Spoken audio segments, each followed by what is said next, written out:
اعوذ باللہ من الشیطان الرجیم بسم اللہ الرحمن الرحیم واتخذ اللہ ابراہیم خلیلا صدق اللہ العظیم وصدق رسولہ النبی الکریم ان اللہ وملائکتہ یصلون علی النبی یا ایہا الذین آمنوا صلوا علیہ وسلموا تسلیما اللہم صل علی سیدنا و مولانا محمد معدن الجود والکرم وآلہ وبارک وسلم۔ تمام تعریفیں حمد و ثنا اللہ تعالیٰ جل مجدہ الکریم کے لیے۔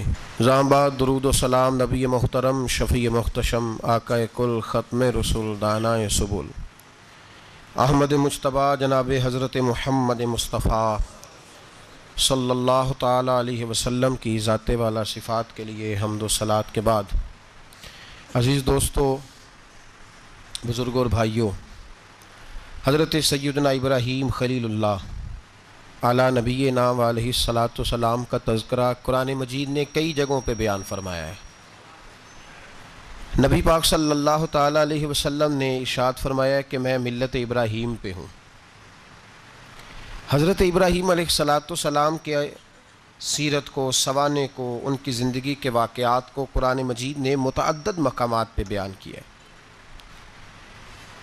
انبیاء کرام علیہم السلام 1,24,000 کم و بیش ہوئے، لیکن دین اسلام میں نبی پاک علیہ السلام کی امت میں جو مقام حضرت ابراہیم کا ہے وہ بس انہی کا ہے۔ ان کی زندگی ایک بڑی خوبصورت، بڑی منفرد اور مسلمانوں کے لیے بڑی اسوہ نور دینے والی زندگی ہے۔ نبی پاک صلی اللہ علیہ وسلم نے فرمایا میں اپنے باپ حضرت ابراہیم کی دعا بن کے دنیا میں آیا ہوں۔ اور پھر محبوب پاک سید عالم صلی اللہ تعالیٰ علیہ وسلم نے اپنی امت میں بھی جناب ابراہیم کے طریقے کو جاری رکھا۔ صحابہ نے قربانی کے بارے میں حضور سے پوچھا ما ھذہ الاضحیہ، یا رسول اللہ صلی اللہ علیہ وسلم یہ قربانی کیا ہے؟ تو فرمایا سنت ابیکم ابراہیم، یہ تمہارے باپ حضرت ابراہیم کا طریقہ ہے، یہ تمہارے باپ حضرت، حالانکہ قربانی نبی پاک صلی اللہ علیہ وسلم کا بھی طریقہ ہے، لیکن فرمایا تمہارے باپ حضرت ابراہیم کے ذکر کو باقی رکھا۔ اللہم صلی علی محمد وعلی آل محمد کما صلیت علی ابراہیم وعلی آل ابراہیم، ان کے تذکرے کو باقی رکھا دین کے اندر۔ حضرت ابراہیم بڑی امتیازی شان والے نبی ہیں، بڑی امتیازی شان والے۔ رب کریم کا وہ دوست جس نے کوئی چیز بچا کے نہیں رکھی، ہر شے ہی اپنے رب کی بارگاہ میں پیش کر دی۔ چند چیزوں سے انسان کو بڑا پیار ہوتا ہے، گھر اسے بڑا پیارا ہوتا ہے۔ وہ بڑا خوبصورت ہوٹل، 5 اسٹار ہوٹل میں رہا، وہ اسلام آباد گیا، کسی سفر پہ گیا تو بڑے اعلیٰ قسم کے اس کو کھانے ملے، بڑی چیزیں ملیں، لیکن کبھی دائیں کروٹ کبھی بائیں کروٹ۔ تو ساتھ بیڈ پہ دوست تھا تو اس نے کہا صاحب سو جاؤ، تو اس نے کہا یار جو مزہ اپنے گھر میں سونے کا ہے وہ کسی اور جگہ تھوڑی ہے۔ گھر بڑا پیارا ہوتا ہے، انسان کو لگاؤ ہوتا ہے، جس بے تکلفی سے، سکون سے، آرام سے انسان اپنے گھر میں وقت بتاتا ہے کہیں اور مشکل ہو جاتا ہے۔ دوسرا، انسان کو اولاد بڑی پیاری ہوتی ہے، بڑی عجیب شے ہے، نہ ہو تب بھی بڑا دکھ ہے، اور ہونے کے بعد بھی اس کی بڑی آزمائشیں ہیں۔ یہ بڑی ایک میٹھی چیز ہے۔ اولاد ایک بڑا عجیب سا میوہ ہے، پتہ نہیں یہ کس انجیکشن کا نام ہے کہ چھاتی پر چڑھ جائے تو اللہ سکون عطا فرما دیتا ہے، پتہ نہیں کس ٹھنڈی دولت کا نام رب کریم نے اولاد رکھا ہے، بڑی پیاری ہوتی ہے اولاد۔ پھر تیسری چیز انسان کی اپنی جان ہے، اور یہ اتنی قیمتی شے ہے کہ اللہ کریم نے فرمایا کہ اگر تیری گردن پہ کوئی آدمی پستول رکھ کے، تلوار تیرے گلے پہ رکھ کے کہے نا کہ رب کا انکار کر دے ورنہ مار دوں گا، تو فرمایا وقتی طور پہ میری ذات کا انکار کر پر جان بچا جا۔ اگر تو مرنے کے قریب ہو گیا ہے اور حرام شے کھائے بغیر تو بچ نہیں سکتا، مر جائے گا، تو فرمایا چل تو اس طرح کر حرام کھا کے جان بچا، پر جان بچانا فرض ہے، ضروری ہے۔ وطن بڑا پیارا، اولاد بڑی پیاری، جان بڑی پیاری، پر حضرت ابراہیم سے رب کریم نے فرمایا چل ابراہیم کوئی چیز دے، تو کہا یا اللہ تینوں ہی تیرے نام پہ قربان کرتا ہوں، تیری ہوئی ساری، ہر شے تیری۔ حضرت ابراہیم نے دین کے لیے، آپ شہر بابل کے قریب پیدا ہوئے تھے، وہاں سے مصر آئے، مصر سے فلسطین آئے، اور فلسطین سے آ کر کے کعبہ آباد فرمایا۔ زندگی سفروں میں گزری، سفر ایک تکلیف والی چیز ہے، پر حضرت ابراہیم نے وطن چھوڑ دیا، گھر چھوڑ دیا۔ جان بڑی عزیز ہوتی ہے اصل میں نا، جب انسان جد و جہد کرتا ہے نا دین کے لیے، تو اس کے راستے میں بڑی چیزیں آتی ہیں، کبھی اولاد، کبھی گھر، کبھی باہر، کبھی حکومتیں، کبھی سیاستیں، کبھی چدراہٹیں، اس کے راستے میں بڑا کچھ آتا ہے اور اسے ہر چیز کو فیس کرنا پڑتا ہے۔ گھر کے اندر بھی جنگ ہوتی ہے اور گھر کے باہر بھی لڑائی ہوتی ہے، یہ آسان ہے ہی نہیں۔ ہم تو خیر ہتھیار چھوڑ کے پھینکنے والے لوگ ہیں، ہم بھولے بھالے لوگ ہیں، ہم کہتے ہیں میں نے تو کہا تھا مہندی نہ کرو، پر بیٹے نہیں مانے، بولے جو ہوئے۔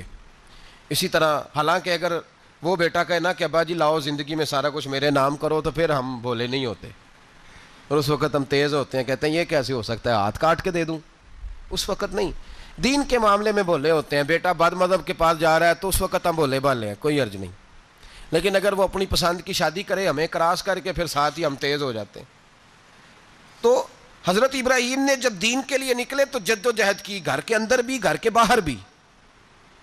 آپ کے والد کا نام طارق ہے، وہ توحید پرست تھے، ایماندار تھے، پرہیزگار تھے۔ آپ کے چچا کا نام آزر ہے، وہ بت پرست تھے، بت بیچا کرتے تھے۔ حضرت سیدنا ابراہیم علیہ السلام جب میدان عمل میں نکلے تو حضرت ابراہیم علیہ السلام نے اپنے گھر سے جہاد شروع کیا، لڑنا پڑا، گھر کے اصولوں سے، چچا نے جو رواج بنائے ہوئے تھے اس رواج سے ٹکرائے۔ فرمایا میں اپنے گھر کے اندر یہ بت پرستی نہیں ہونے دیں گا۔ چچا کو ایک دفعہ نہیں، بار بار 100 دفعہ سمجھایا۔ آپ کا چچا بت بنا کے بیچا کرتا تھا۔ حضرت ابراہیم علیہ السلام تھوڑے بڑے ہوئے تو کہنے لگا کہ چلو میرے ساتھ، تم بھی بت بیچنے ہیں، ہمارا کاروبار ہے۔ حضرت ابراہیم ساتھ نکلے تو بت پکڑا ہے، گندے پانی کے اندر اس بت کو ڈبوتے ہیں، کہتے ہیں کسی نے خریدنا ہے تو خرید لو، نہ یہ نفع دے سکتا ہے نہ نقصان دے سکتا ہے، جو اپنا آپ نہیں بچا سکتا تمہیں کیا بچائے گا، خریدنا ہے تو خرید لو۔ چچا کہنے لگا تو کاروبار چمکا رہا ہے کہ تباہ کر رہا ہے۔ گھر میں بڑے معاملات خراب ہوئے، جھگڑے ہوئے، لیکن حضرت ابراہیم علیہ السلام ایک منٹ کے لیے بھی اپنے گھر کے اندر بھی کمپرومائز کرنے کو تیار۔ یہ تھوڑا مشکل میں نے پہلو چھیڑ دیا ہے، یہ تھوڑا مشکل پہلو چھیڑ دیا ہے۔ بڑا سمجھدار آدمی ہے پر بیوی سے پردہ نہیں کرا سکتا، سیانا ہے، پنچایت کا بندہ ہے، جو اس سے آپ کہیں گے وہ بات یہ سنائے گا، لیکن کہتا ہے نہیں جی میں نے کوشش کر لی ہے۔ کس قسم کی کوشش ہے صاحب، یہ کیسے ہو گیا؟ حضرت ابراہیم علیہ السلام نے گھر کے اندر سے فرمایا نہیں کرنے دوں گا، گھر کے اندر بھی ٹکرائے، فرمایا تم جو بھی ہو پاش پاش کیا چچا کے اصولوں کو، اور باہر جب نکلے تو صرف علاقے کے چیئرمین سے نہیں ٹکرائے، ایم پی ایم این اے وزیر مشیر سے نہیں ٹکرائے، سپر پاور نمرود دنیا کا واحد حکمران تھا اس وقت، دوسرا کوئی حکمران ہی نہیں تھا، اکیلے حکمران سے جا کر ٹکرائے، کوئی ساتھ فوج نہیں تھی، کوئی ساتھ ان کے طاقت بظاہر دنیا داری کی کوئی نہیں تھی، پر حضرت ابراہیم جا کے ٹکرائے، اور میرے رسول پاک صلی اللہ علیہ وسلم نے سند بیان کی، فرمایا افضل الجہاد کلمۃ الحق عند سلطان الجابر، فرمایا سب سے افضل جہاد یہ ہے کہ تو ظالم بادشاہ کے سامنے کھڑے ہو کے حق بات بیان کر دے، یہ سب سے بڑا جہاد ہے، یہ سب سے افضل الجہاد کلمۃ الحق عند سلطان الجابر، سب سے بڑا جہاد۔ حضرت ابراہیم کھڑے ہو گئے، سپر پاور سے ٹکرائے۔ یہاں ہم لوگ حکمتوں کا شکار ہیں، دیکھیں گے، کریں گے، سوچیں گے، اور مولوی صاحب کو ویسے کہتے ہیں آپ پرہیز کریں سیاسی باتوں سے۔ بھئی اللہ کے ہر نبی نے جا کے وقت کے ظالم حکمران کو لتاڑا ہے، للکارا ہے، یہ تو مشن انبیاء ہے۔ حضرت سیدنا ابراہیم علیہ السلام نے جو اس کو جا کے کہا کہ تو جھوٹ بولتا ہے، تو جھوٹا ہے، تو خدائی کا دعویٰ کرتا ہے، تو بہت بڑا ظالم ہے، اور قرآن مجید نے اس ساری بات کو بیان فرمایا ہے۔ حضرت ابراہیم علیہ السلام سے کہنے لگا میں رب ہوں، تو آپ نے فرمایا میرا رب تو وہ ہے جو زندہ کرتا اور مارتا ہے، تو پھر آپ حق بات بیان کریں گے تو اللہ مارے گا کہ بندہ مارے گا؟ کچھ بھی نہیں ہوتا، کیونکہ زندگی موت کس کے ہاتھ میں ہے؟ اللہ کے ہاتھ میں، زندگی موت اللہ، کچھ بھی نہیں ہوتا۔ انسان صحیح سمت کا تعین کرے اور صحیح چلے۔ حضرت علی شیر خدا سے کسی نے کہا تھا کہ آپ کے بڑی دشمنی ہے، کوئی محافظ رکھ لیں، آپ فرمانے لگے موت خود بہت بڑی محافظ ہے، وقت سے پہلے آتی ہی نہیں، بڑی محافظ ہے، وقت سے پہلے علامہ نورانی رحمۃ اللہ تعالیٰ علیہ کراچی جیسے شہر میں رہا کرتے تھے جہاں گام گام پہ خطرہ تھا. لوگوں نے کہا حضرت اتنے بڑے لیڈر ہو, آپ کی جماعت کی 62 سیٹیں ہوئیں قومی اسمبلی میں, ایک ایسا وقت بھی آیا تو کوئی ایک آدمی بندوق والا. آپ فرمانے لگے مجھے ضرورت ہی نہیں, اس لیے کہ جس خدا رسول کے لیے میں نکلا ہوں وہ خود ہی حفاظت کرنے والے ہیں, ضرورت نہیں ان چیزوں. تو بھائی حضرت ابراہیم ٹکرائے اور آپ کا انداز کیا ہے, جا کے کہا کہ تو نہیں, خدا وہ ہے جو زندہ کرتا. اور اس نے ایک بیوقوفوں جیسی دلیل دی. ایک آدمی کو کل پھانسی دینی تھی تو اس کو بلایا, کہنے لگا تجھے کب پھانسی ہے؟ اس نے کہا کل. کہنے لگا جا تجھے آزاد کیا, زندگی دی, اس کو چھٹی دے دی. ایک عام آدمی بیچارہ بیٹھا تھا, اس کو پکڑ کے نا کہنے لگا اس کی گردن اڑا دو. کہنے لگا دیکھ لو میں بھی زندہ کرتا اور مارتا ہوں, وہ جو کل مرنے والا تھا میں نے زندہ کر دیا ہے, اور جس کو پتہ ہی نہیں تھا کہ میں نے مرنا ہے اسے پکڑ کے میں نے مار دیا ہے. یہ بیوقوفوں جیسی دلیل ہے. حضرت سیدنا ابراہیم علیہ السلام چاہتے تو اسی وقت دلیل توڑ دیتے کہ تو کیا بیوقوفوں جیسی بات کر رہا ہے, اگر تو زندگی دیتا ہے تو مرے ہوئے میں جان ڈال کے دے جس کو تو نے مارا ہے. لیکن حضرت ابراہیم نے دیکھا کہ بیوقوف ہے, بیوقوفوں سے بحث نہیں ہوتی, دلیل بدل لی جاتی ہے, ان کی عقل کے مطابق بات کی جاتی ہے. حضرت ابراہیم فرمانے لگے میرا رب وہ ہے جو سورج مشرق سے نکالتا ہے اور مغرب میں غروب کرتا ہے, تو اگر رب ہے تو تو مغرب سے نکال کے مشرق میں غروب کر. فبہت الذی کفر, کافر لاجواب ہو گیا, اس کے پاس اس چیز کا کوئی جواب نہیں تھا. علامہ اسماعیل حقی نے ایک خوبصورت فقرہ لکھا ہے, خوبصورت, جان ڈال دی ایک جملہ کہہ کے. حضرت سیدنا علامہ اسماعیل حقی رحمۃ اللہ علیہ فرمانے لگے چونکہ نمرود بیوقوفوں جیسی باتیں کر رہا تھا, اگر وہ یہ کہہ دیتا نا کہ میں سورج کو نکالتا ہوں مشرق سے, میں غروب کرتا ہوں معاذ اللہ مغرب میں نکالتا ہوں, تو آپ اپنے رب سے کہیے کہ وہ مغرب سے نکال کے مشرق میں غروب کرے. علامہ اسماعیل حقی فرماتے ہیں رب کریم کی آواز قدرت تھی, مالک حضرت ابراہیم علیہ السلام کے اس, اگر وہ کہہ دیتا اور حضرت ابراہیم دعا کر دیتے تو رب کریم نے فرشتوں کو تیار بٹھایا ہوا تھا. فرمایا اگر یہ کہہ دے میرے خلیل سے کہ سورج مغرب سے نکال کے مشرق میں غروب کرنا ہے تو تیار رہنا, جس طرح خلیل کہیں گے ویسے ہی کر دیں گے.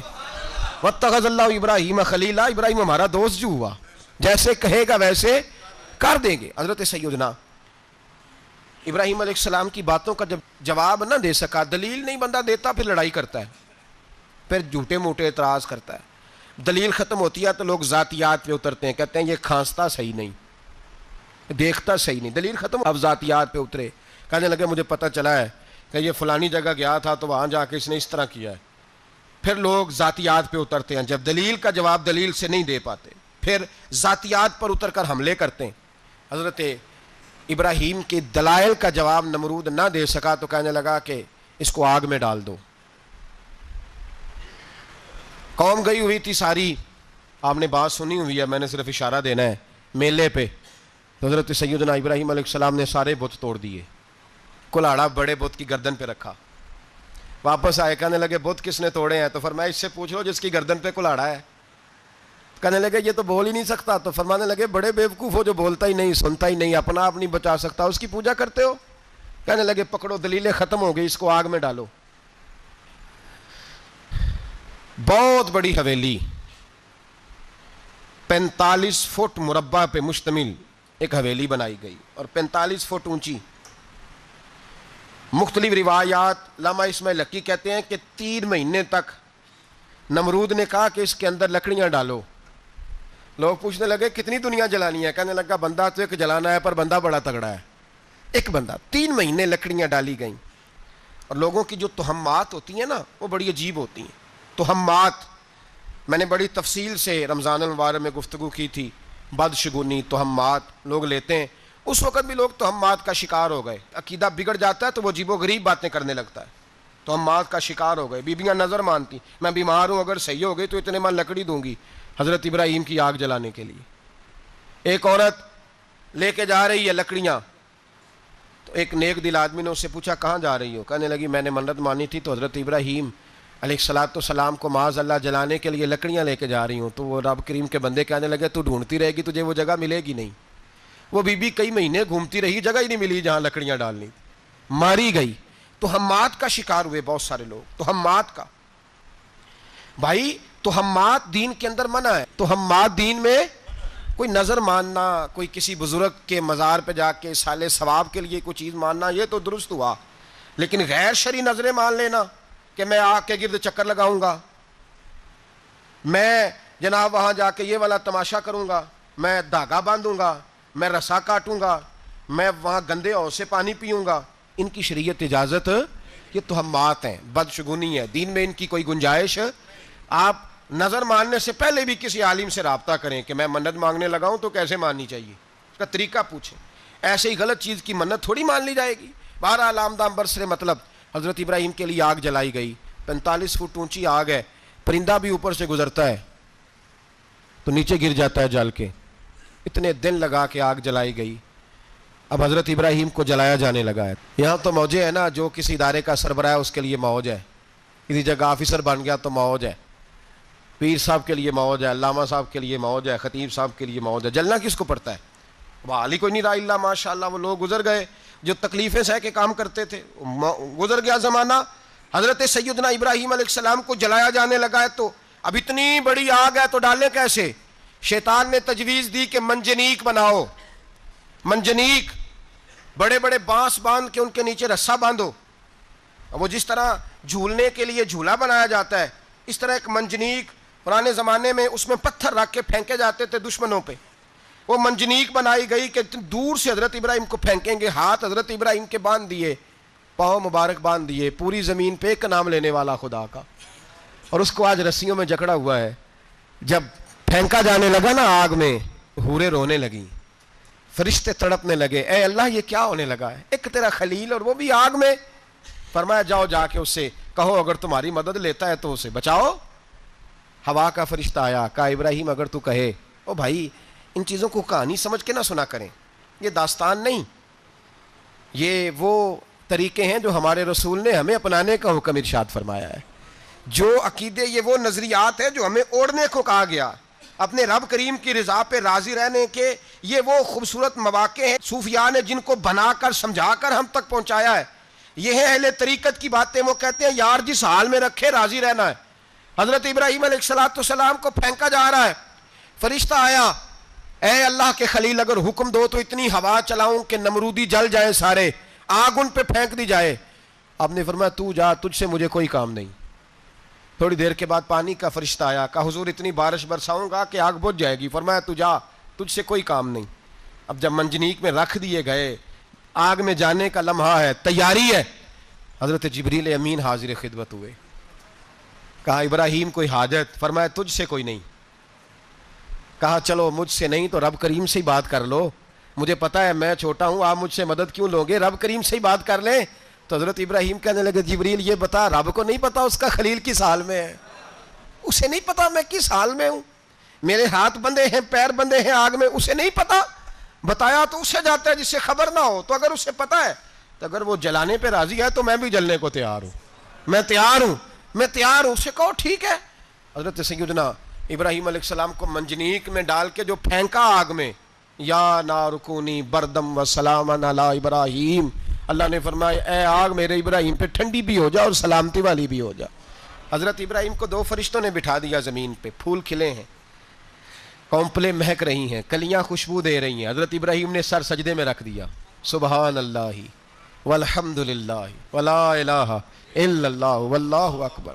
حضرت ابراہیم اللہ کی تسبیح پڑھنے لگے، رب کریم کا شکر بجا لانے لگے، نکلے وہاں سے، کچھ دن گزر گئے، نکلے، حکم ہو گیا ابراہیم علاقہ چھوڑ دو۔ حضرت ابراہیم علیہ السلام وہاں سے نکل کے مصر آئے، چچا کے پاس ٹھہرے، انہوں نے اپنی بیٹی جناب سارہ کا نکاح کر دیا، کچھ آگے بڑھے تو ایک ظالم بادشاہ سے ٹکرائے، اس نے ایک شہزادی، ایک بادشاہ کی بیٹی قید کی ہوئی تھی، جناب ہاجرہ نام تھا، ان کو قید سے چھڑا کے ساتھ لائے، حضرت لوط علیہ السلام بھی ساتھ، یہ 4 لوگوں کا قافلہ چلا، فلسطین میں جا کے پڑاؤ ڈالا، گھر بار چھوڑا، تبلیغ شروع ہوئی۔ حضرت ابراہیم کے گھر میں 2 خواتین ہیں، ایک آپ کی بیوی ہیں، ایک حضرت ہاجرہ ہیں، اولاد کوئی نہیں، بڑا میوہ ہے میٹھا، گھر وہی آباد ہوتا ہے جس میں بچے روتے ہیں، گھر ہوتا ہی وہ ہے جس میں بچوں کی چنچناہٹ ہوتی ہے، بھن بھناہٹ ہوتی ہے۔ حضرت ابراہیم نے ایک بچہ روتے ہوئے دیکھا تو آنکھوں میں آنسو آئے، کہنے لگے ربی حب لی من الصالحین، یا اللہ مجھے بھی نیک اولاد عطا کر دے۔ حضرت سارہ نے سن لیا، کہنے لگی ابراہیم شاید میرے بطن سے تو آپ کو نصیب نہیں،